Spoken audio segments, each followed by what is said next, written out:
Muchas gracias a la universidad para invitarme a este prestigioso encuentro. Y quiero decirles que el tema que ustedes plantean de cómo enfocar la investigación en el campo de la gestión cultural, en el campo de las políticas culturales, es un tema reclamado durante décadas por el sector, un sector profesional que nace de la práctica y que de esta práctica a veces tiene dificultades de encontrar los conocimientos y los saberes apropiados a su práctica. Yo siempre he dicho que la gestión cultural no es una disciplina, o a mí no me lo parece, sino que se nutre para su acción de aportaciones de diferentes disciplinas y de diferentes teorías y diferentes campos académicos, ¿no?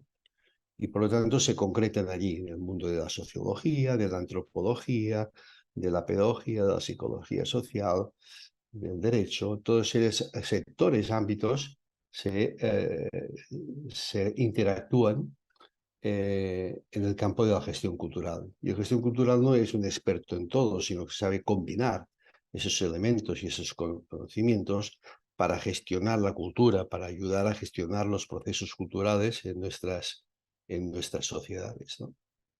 Creo que esto es bastante importante tenerlo presente, porque luego cuando se plantea una investigación, nosotros necesitamos investigación procedente de diferentes campos, ¿no?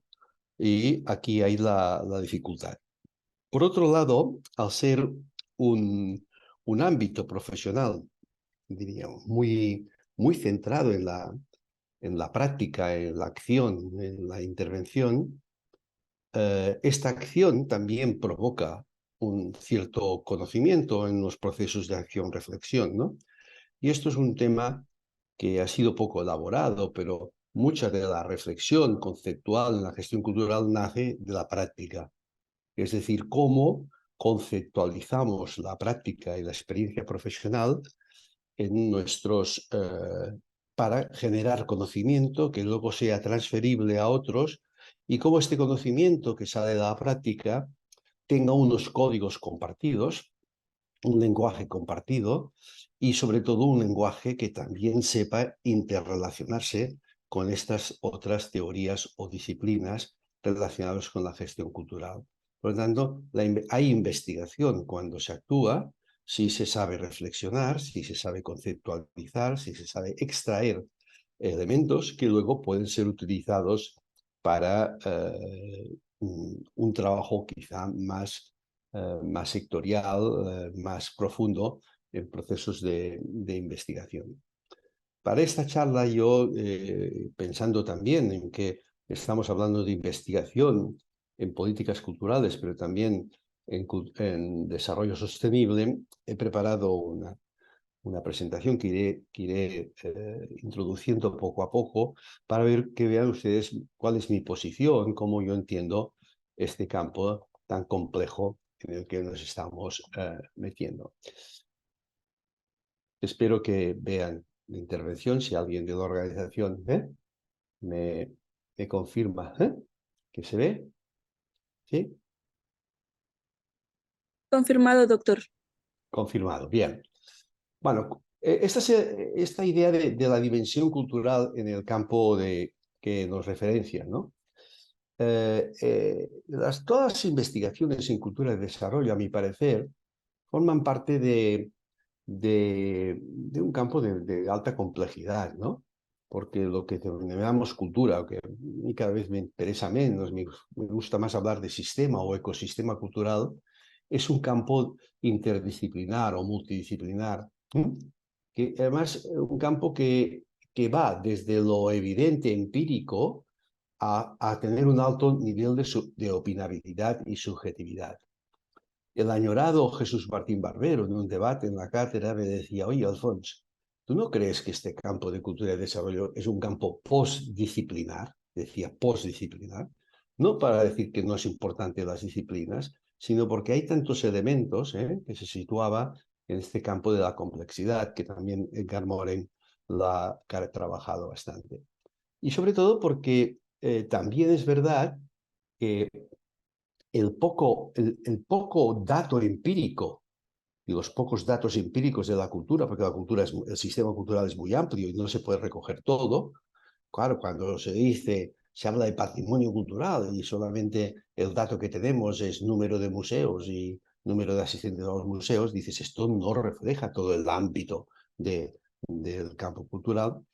También es verdad que a veces hay bastante subjetividad, decía antes, pero también hay manipulación, porque la cultura siempre ha sido el elemento de manipulación de las élites dirigentes y las estructuras del Estado-Nación, ¿no? Que han utilizado cultura para un proyecto político.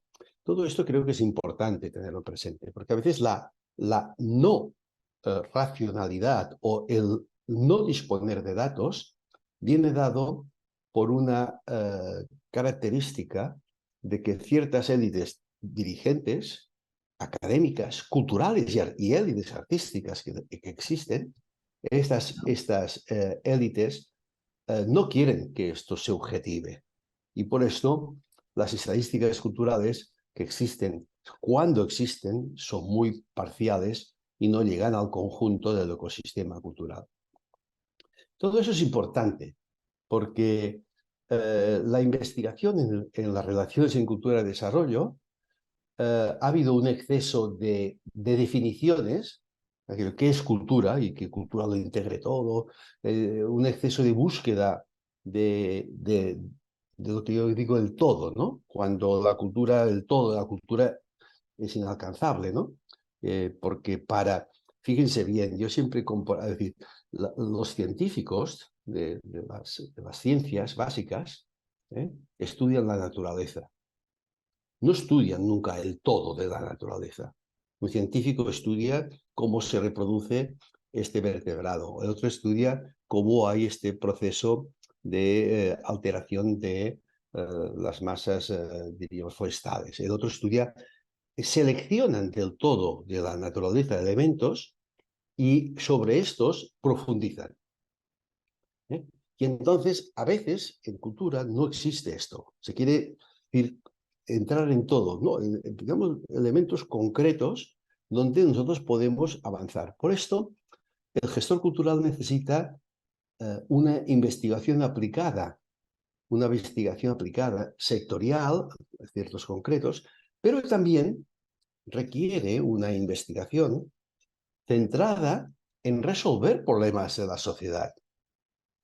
La ciencia no solamente ha de estudiar, o los equipos de investigación, lo que a ellos les parece, sino han de intentar resolver los problemas que tiene la sociedad.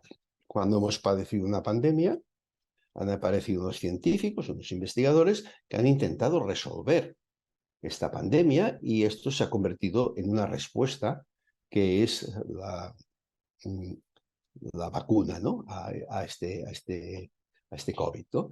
En ese sentido, encontramos a faltar una buena relación entre lo que se investiga en el ecosistema cultural y lo que necesita la sociedad que se investigue. Y encontramos que los problemas que tienen en la gestión cultural, en algunos momentos, no encuentran investigación, es decir, no se encuentra conocimiento aplicado a los problemas que tiene la sociedad. Ese es un grave problema. Y las universidades, a veces ciertos centros de información, centros de investigación, están investigando lo que a ellos parece, pero digo, ¿y esto que estás investigando? ¿Qué utilidad tiene para tu entorno? Y entonces encontraremos aquí desajustes importantes y sobre todo intentar pues, resolver cosas concretas de un sector. No pongo ejemplos porque son peligrosos, pero sí esta idea de resolver problemas que tiene la sociedad. ¿Qué problemas tiene el ecosistema cultural en la sociedad contemporánea? Vamos a plantear esos problemas, cómo la investigación ayuda a esto. Y el otro problema que existe y grave es que por falta de recursos, pero también por falta de intencionalidad, porque cada uno quiere ir por su lado, hay poca comunidad científica. Hay poca comunidad científica. Un científico me explicaba a mí la gran experiencia que hubo cuando apareció el virus del SIDA, y que desde todo el mundo, desde diferentes, la comunidad de investigación intentó investigar desde muchas perspectivas el problema que tenía la sociedad con el SIDA en aquel momento. ¿Qué ha pasado a cabo de los años? Que han conseguido parar las muertes, que han conseguido salvar vidas, que han conseguido resolver problemas. Entonces, porque se ha creado comunidad. La comunidad en el campo de la cultura, como está muy mediatizada por lo opinable y por ciertas posiciones, muchas veces no crea comunidad y no hay transferencia, no hay pocos encuentros son para compartir, ¿no? Cada uno va a lo suyo, diríamos, ¿eh? Va a lo suyo, que es bastante habitual en el mundo de la cultura. Por tanto, ese es otro problema. Si queremos hacer algunas aproximaciones, la investigación en clave de derechos fundamentales es importantísimo. Para mí, creo que es el tema más prioritario en este momento, ¿no? Llevamos muchos años con la Declaración Universal de Derechos Humanos y los derechos económicos, sociales y culturales, y el avance en el tema de los derechos culturales ha sido mínimo. Y en algunos casos, no se sabe cómo resolver, no se sabe cómo introducir esto, cómo se hace, cómo un Estado puede garantizar los derechos culturales, no se sabe mucho, ¿no? Y entonces también tampoco hay capacidad de adaptar a cada contexto. Por ejemplo, un tema que nosotros estamos ahora trabajando y que tiene interés, que es cómo avanzamos hacia unos servicios culturales mínimos como expresión de la garantía de los derechos culturales. ¿Cómo lo hacemos esto? Y entonces, cuando llegamos aquí, necesitaremos mucha ayuda, necesitaremos gente del campo del derecho, campo de la sociología, campo de la administración pública, campo de la economía. Todo esto creo que está bien. Pero la aplicabilidad de los derechos culturales, que son muy complejos y muy amplios, no encontramos la forma. Y la relación derechos humanos, derechos culturales y políticas y gestión cultural es un campo que hay mucha retórica interesante, pero que no con retórica se soluciona, sino haciendo propuestas y haciendo propuestas. Algunos casos, y creo que México, pues haciendo una ley de esto, pero después de una ley, ¿cómo se administra esta ley? ¿Cómo se regula esta ley? ¿Cómo se pone en marcha esta ley? Sería un elemento fundamental. Yo creo que este es una primera aproximación fundamental, porque llevamos demasiado retraso en una aplicación efectiva de los derechos culturales promulgados por la Declaración Universal del 48. Llevamos demasiado retraso y en algunos lugares hoy en día se encontraban con graves déficits de esta aplicabilidad y muchas veces se usa el derecho cultural como una retórica de la política cultural. Hemos de defender los derechos culturales, pero nunca se dice cómo, ni tenemos saberes ni conocimientos de cómo se tienen que hacer esas cosas en la práctica. Un segundo nivel es una segunda aproximación, creo que es que hemos de entender desde la perspectiva histórica, desde la segunda mitad del siglo XX, principalmente los años 70 hasta ahora, las dificultades de las relaciones interdependencia entre cultura y desarrollo, ¿no? Un ejemplo claro pues, ha sido pues, la dificultad de que la cultura sea considerada como una política pública básica, la dificultad de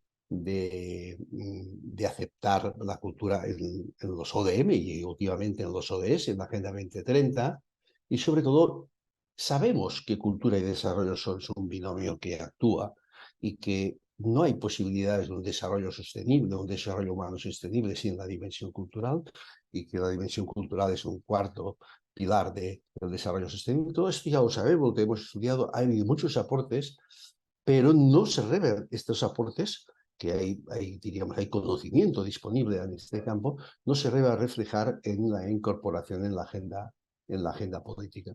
Y creo que este será el tema, quizá que tenemos ahora, 7 años del 2030, de antes de terminar la Agenda 2030, dejar bien claro que un objetivo global para la cultura es imprescindible y que estas dificultades y estas relaciones, interdependencias entre cultura y desarrollo encuentren un poco más de afinidad. Y creo que aquí la investigación, el aporte de racionalidad y de conocimiento puede ser un tema importante.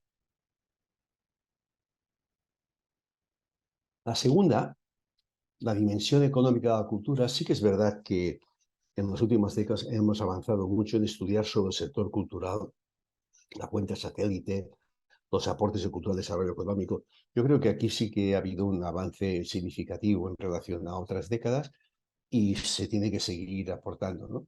Tenemos una dificultad, ¿no? De que solamente sabemos valorar lo económico de la cultura sobre los datos más empíricos, pero no sabemos valorar culturalmente los intangibles, ¿eh? No sabemos valorar qué quiere decir económicamente la creación de capital social, y aquí podríamos cantidad de elementos a tener en cuenta. Y sobre todo que la economía de la cultura o la dimensión económica de la cultura tiene un sesgo mucho a las lógicas de mercado de la cultura. Muy poca valoración de la vida cultural, de los temas del aporte de la cultura a la convivencia, a compartir, a compartir identidades, toda esa serie de cosas creo que están un poco alejadas de este campo y creo que sería necesario aquí aventurarse y abrir nuevas vías de investigación. ¿Eh? ¿Cómo valoramos la vida cultural económicamente? No el mercado cultural, la vida cultural, ¿no? Y aquí, porque la vida cultural es la base del derecho, el derecho a participar libremente en la vida cultural. Por tanto, hay trabajo a hacer, aunque constatamos aquí hay bastante resultado, porque al ser una cosa muy concreta, también ha dado resultado a investigaciones y sobre todo aportes para investigar en este campo, sobre todo cuando se ha visto el valor de la economía creativa en el Producto Interior Bruto, el valor de la economía creativa en la riqueza de un país, ¿no? Otro elemento fundamental de la investigación es una profundización del papel de la cultura en el desarrollo humano. Este desarrollo humano que en la década de los 90 defendió a Amartya Sen y que luego creó el PNUD en el Índice de Desarrollo Humano, el famoso Índice de Desarrollo Humano, que, por cierto, desde el 90 hasta el 23 o 22 tenemos informes anuales, ¿eh? Pero fíjense bien, desde el 90 ya se veía que no habían indicadores culturales en el desarrollo humano. Y no ha habido manera, no ha habido manera, no hemos avanzado. Tenemos un índice de desarrollo humano que no tiene ningún indicador cultural y que no refleja el concepto de desarrollo humano unido, diríamos, a la contemporaneidad. Por lo tanto, este concepto de desarrollo humano no ha evolucionado y no hemos encontrado maneras de encontrar un índice que pudiera ser comparados unos y otros. Y yo creo que esto es un déficit importante que tenemos en este momento. Y por último, la cuarto elemento de análisis en este campo sería toda la relación de la cultura con el desarrollo sostenible que se ya venía planteando desde hace tiempo, pero con la Agenda 2030 ha sido mucho más constante, ¿no? Es decir, el tema de cómo la sociedad es un sistema que se interactúa con los otros subsistemas sociales en las sociedades complejas y que estos son los que generan procesos de desarrollo sostenible y también ¿qué entendemos por sostenibilidad cultural? Que es un tema interesante investigar, porque hoy se habla de sostenibilidad, pero hablamos desde un referente ecologista o medioambiental, ¿no? Pero ¿qué entendemos por sostenibilidad en el mundo cultural? Porque a veces ciertas posturas de la sostenibilidad muy conservacionistas, muy de mantener lo que tenemos y lo que hemos heredado, no concuerdan del todo con la realidad de un sector cultural que se mueve y se articula y busca interacciones de cambio, de ruptura, de innovación, de vanguardia, etcétera, etcétera. Y aquí habría un camino que, por lo que yo he trabajado últimamente, que sería interesante. ¿Qué entendemos por sostenibilidad desde los referentes culturales? ¿Y qué nos diferenciamos de otros tipos de sostenibilidades? Y cómo nosotros, desde esta perspectiva de la sostenibilidad, respondemos al mandato de satisfacer nuestras necesidades culturales sin perjudicar las necesidades culturales de las futuras generaciones. Y esto nos obliga al sector cultural a investigar sobre prospectiva, sobre ejercicios de los futuros culturales que serán diferentes de los actuales y que por lo tanto tendremos que preverlos, porque la cultura mira mucho al pasado y mira muy poco al futuro. Es decir, la cultura que se queda a veces anclada al pasado, ¿no? Y a veces, muchas veces, ni vive con intensidad la contemporaneidad. Pero sobre todo el tema de futuros, de nueva generación, compromiso intergeneracional entre una generación y otra en clave cultural, cantidad de cosas que tenemos aquí en la agenda que podrían ser motivos de incorporarse en la investigación. Si como habla la sostenibilidad cultural, que estaba hablando a veces, es decir, esta previsión de otras nuevas generaciones quiere decir un trabajo de la cultura diferente, sobre todo con estas nuevas generaciones, una visión entendida con trabajar con los niños, con los jóvenes, y sobre todo no crear unos sistemas culturales excesivamente protegidos por las generaciones adultas y que no da entrada a los jóvenes y a los nuevos lenguajes y a las nuevas interpretaciones. Por lo tanto, creo que de alguna manera habrá que trabajar el tema de la sostenibilidad, ¿no? Pero otra faceta de la sostenibilidad en la cultura es cómo incorporamos formas de gestión sostenible a la institucionalidad de los servicios culturales, básicamente desde los parámetros medioambientalistas, es decir, reducción de emisiones, reducción de desechos, equilibrio con el territorio, una serie de cuestiones que se están planteando hoy en día, creo que últimamente con bastante energía, que son guías, metodologías y formas de trabajar diferente la gestión de la cultura desde la perspectiva de su impacto en el medio ambiente y desde la perspectiva de su compromiso con el cambio climático. Y entonces esto de las huellas carbono en los festivales, etc., ha producido un debate, ha producido un cambio, ¿no? Un cambio que creo que es un cambio para quedarse y que no era habitual. Y sobre todo que ha reclamado elementos prácticos para que esto se pudiera llevar a cabo, ¿no? Y creo que esto es fundamental. También la Agenda 2030 y los 17 ODS nos ha obligado a reflexionar.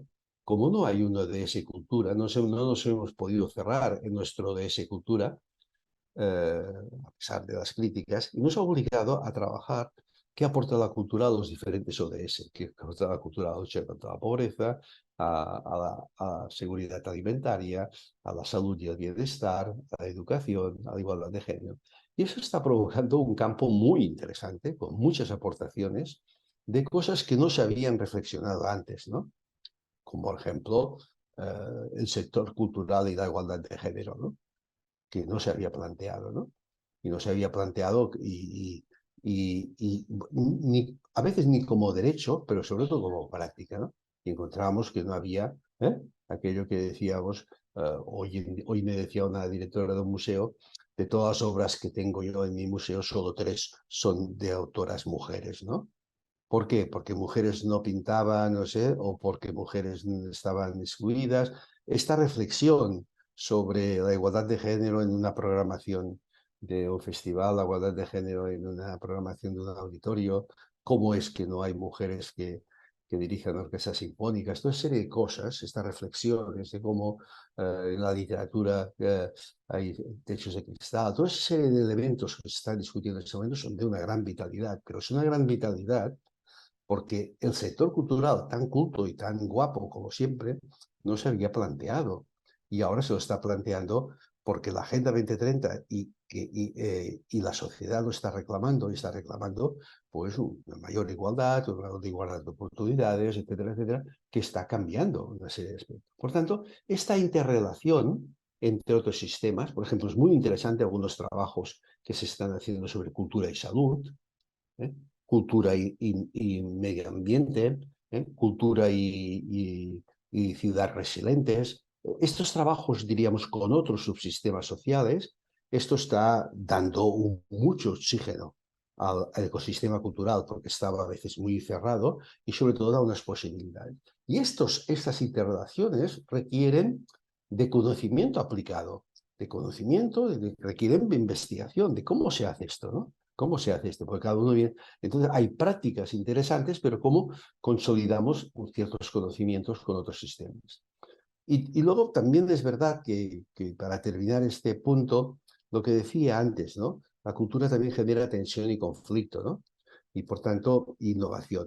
Y en ese sentido, la tendencia a una sostenibilidad no ha de impedir que hayan procesos creativos, procesos de vanguardia, procesos que alteran la realidad. Eso es un tema que yo intuyo, no es que sé más, y que no se ha encontrado pocos trabajos en ese sentido, pero que creo que sería un campo muy útil para los gestores culturales que se investigara esto en un momento donde ante el cambio climático, ante la emergencia climática, ante los problemas que tenemos en la sociedad global, ya no nacional, este tema preocupa a los gestores culturales, preocupa a los artistas y a los productores y tienen necesidad y obligación de trabajar en ello. Pero aquí hay un campo importante a trabajar. En clave de derechos fundamentales, fíjense bien que desde nuestro enfoque cultural del desarrollo sostenible, aquí entramos en una interrelación con el desarrollo humano, he dicho, el desarrollo socioeconómico, desarrollo en sociedad, desarrollo en derechos fundamentales y desarrollo medioambiental. Aquí empieza a haber una complejidad de campos donde la cultura tiene que actuar y es un campo donde aparecen problemas, aparecen dificultades que requerirán una cierta interpretación. Quizá ustedes ya saben que yo siempre he defendido este enfoque cultural para el desarrollo en un postulado que creo que la cultura, lo que aporta la cultura al desarrollo es, lo que genera desarrollo es, en primer lugar, si hay una gran inversión en el sistema cultural.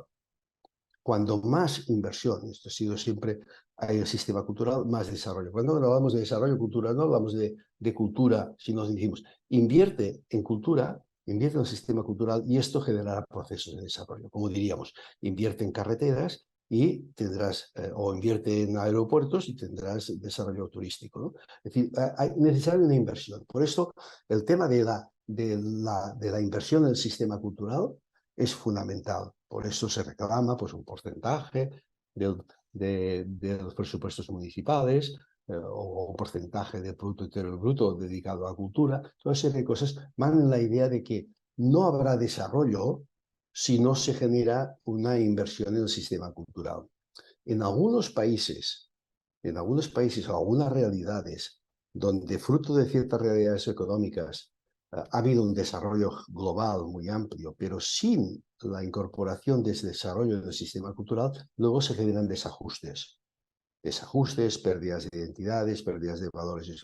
O, de hecho, de otra manera, muchas evaluaciones de grandes programas mundiales de cooperación al desarrollo en diferentes continentes se analizaron en el siglo pasado su fracaso por no tener en cuenta la dimensión cultural. Se iba allí con un modelo de desarrollo y se imponía un modelo de desarrollo sin tener en cuenta realidades territoriales. Todo esto se ha visto ya fracasado y, por tanto, disponer desde lo más pequeño a lo más amplio, un ecosistema cultural funcionado y con recursos públicos para que pueda funcionar, es un elemento, una garantía. La otra cuestión que me parece fundamental es valorar los aportes de la cultura al desarrollo. Valorar lo que aporta, tanto lo tangible como lo intangible, ¿no?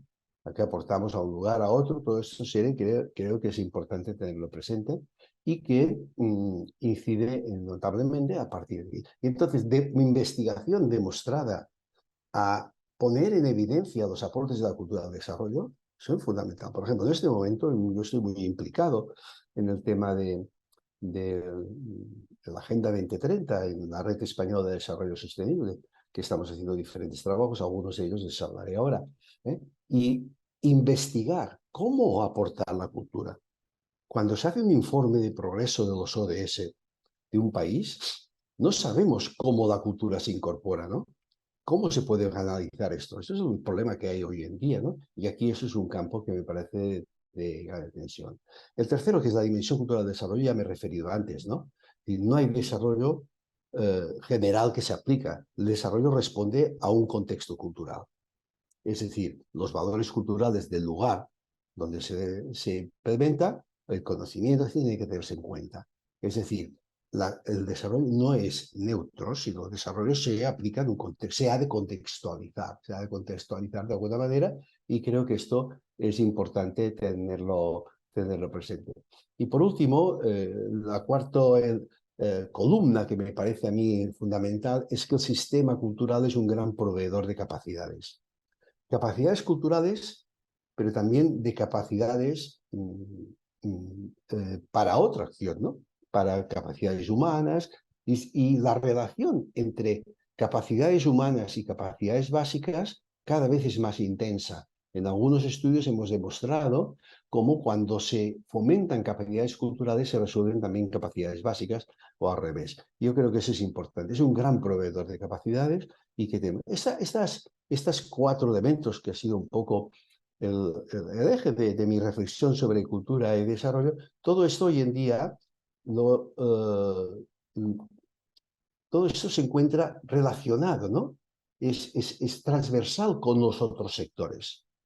Ya no está totalmente, no estamos hablando aquí únicamente del sistema cultural, sino estamos hablando de otros subsistemas. Y esto es lo que denominamos transversalidad. Transversalidad.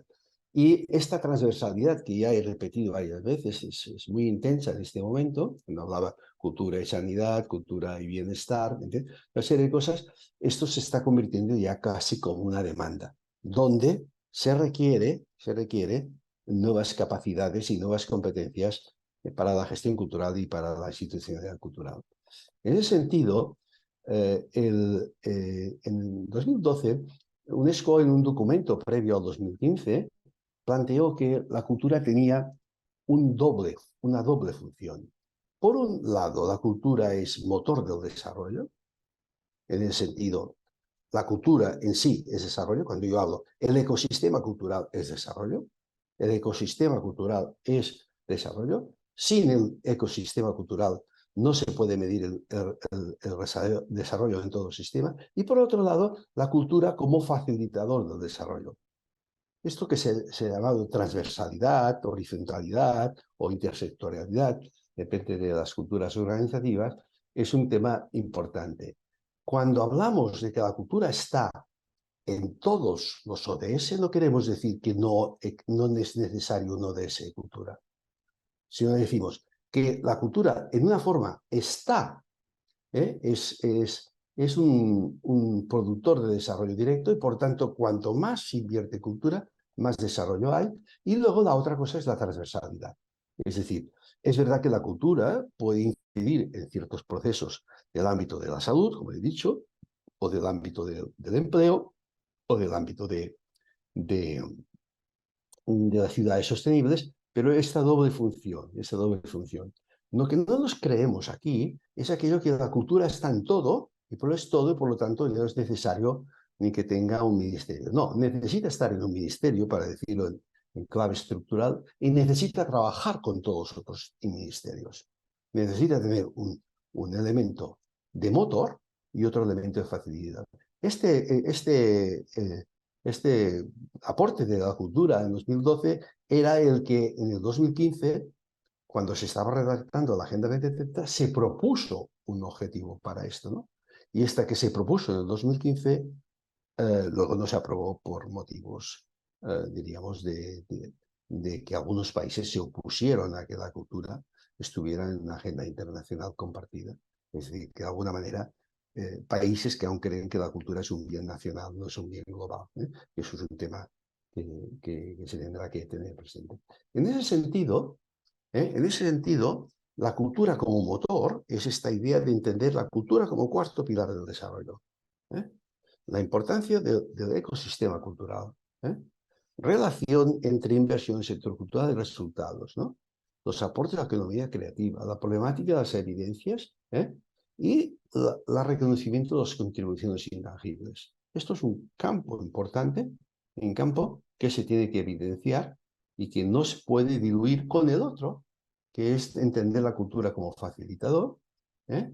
Es decir, que de alguna manera complementa la acción directa con otros, con turismo, con sanidad, con educación, ¿eh?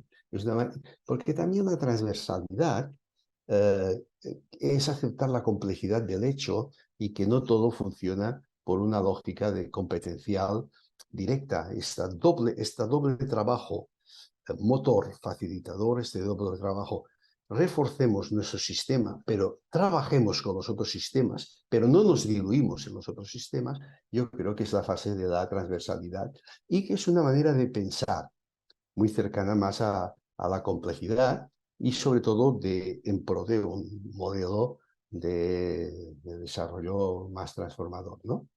Todo esto nosotros lo hemos trabajado en esta culturasostenible.org, que es un portal donde encontrarán todos los trabajos que hemos hecho en la Red Española de Desarrollo Sostenible, ¿no? Y en este trabajo que hicimos en 2021-22, hicimos un trabajo de interpretar todos los ODS y todas las metas desde una perspectiva cultural.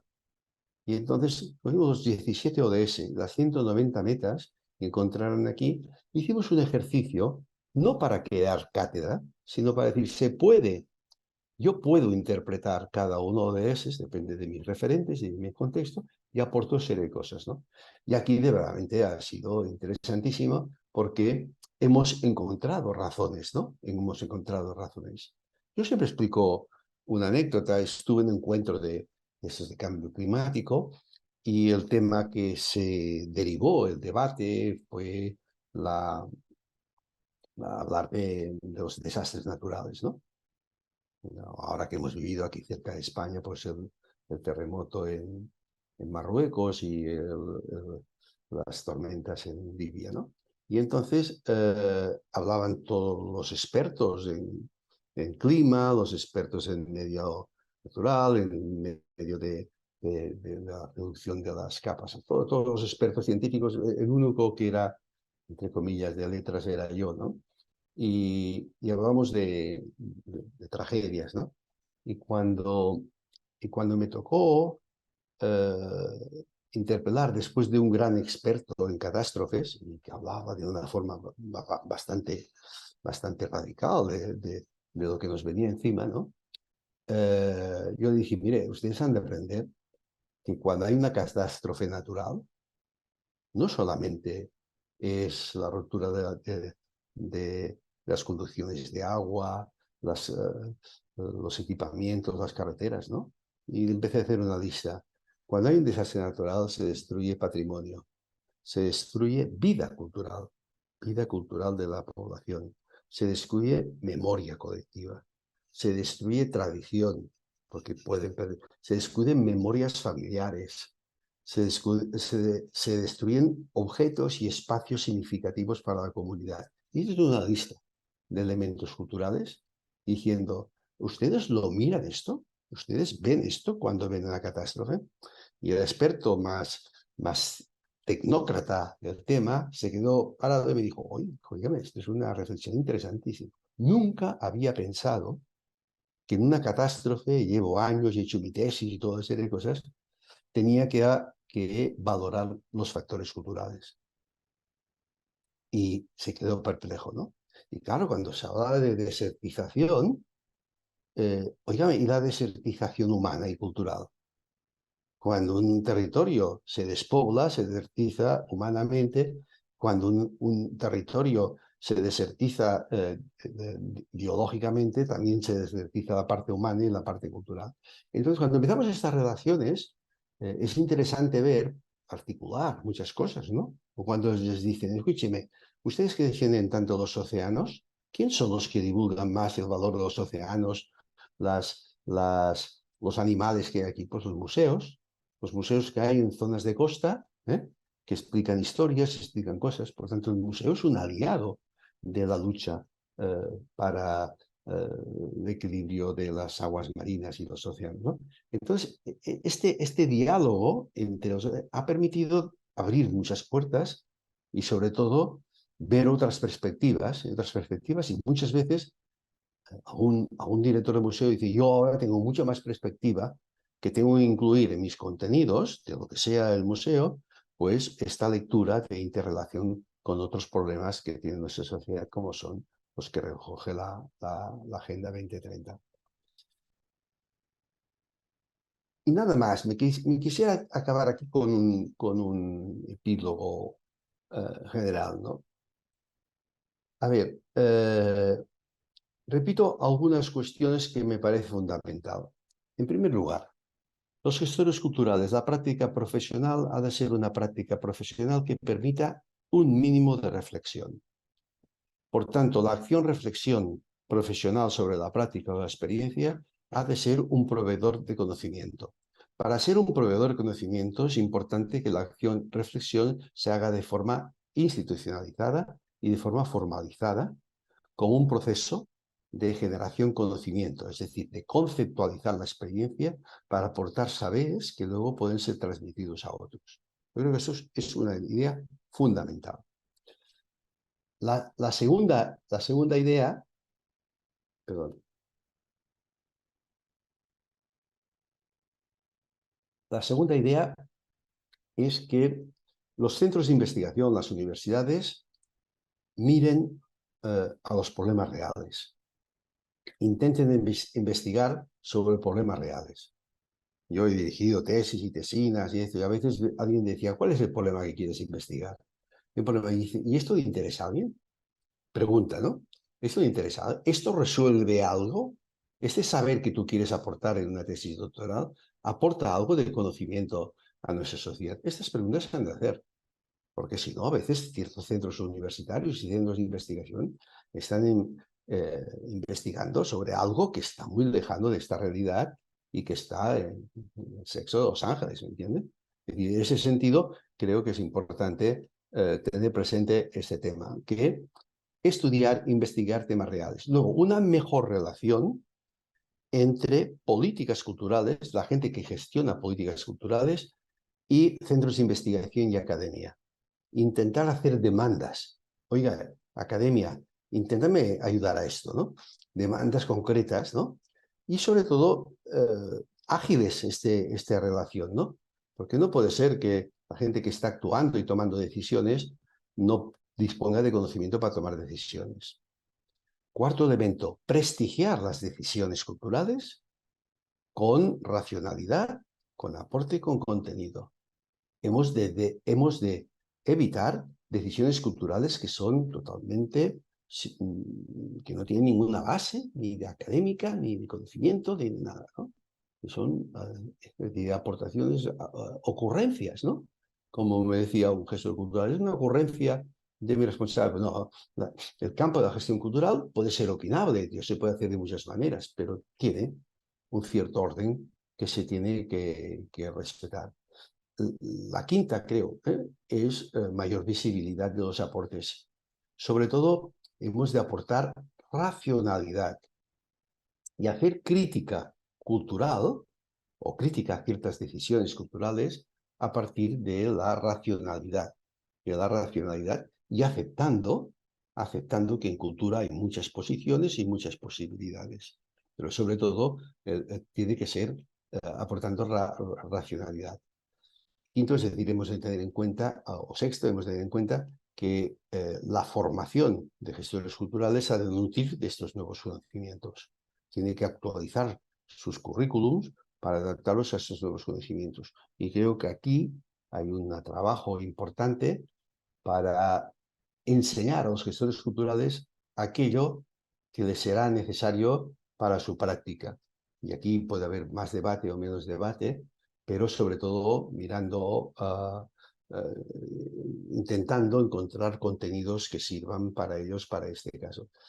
Y, y finalmente, se tiene que decir que de alguna manera hemos de intentar que cuando formamos nuevos gestores culturales seamos capaces de enseñar futuros, enseñar, plantear escenarios de futuros, porque a la larga cuando formamos un gestor cultural no lo estamos formando para el pasado ni para el presente, sino para el futuro. Y aquí sí que es verdad, plantear ciertas dudas y sobre todo fomentar en la reflexión crítica de los alumnos esta capacidad de imaginarse futuros y de saber resolver los problemas de futuro, que seguro, y estoy convencido, que el futuro será mejor, a pesar de todo lo que se dice en la actualidad.